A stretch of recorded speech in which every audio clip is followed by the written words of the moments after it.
Pevci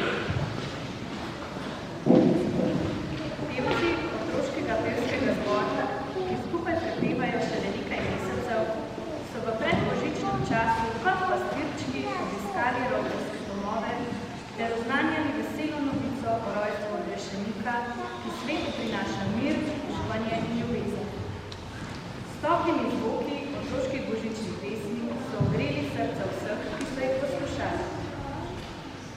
Danes bodo nastopili sa svojo zborovodkinjo Valentino Klošek in ob spremljavi kitaristke Tine Izdevič.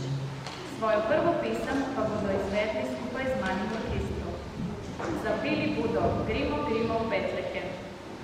Bog ni naključno izbral Betlehema za kraj Jezusovega rojstva, saj ime mesta pomeni hiša kruha. Jezus pa je zase dejal, da je kruh življenja.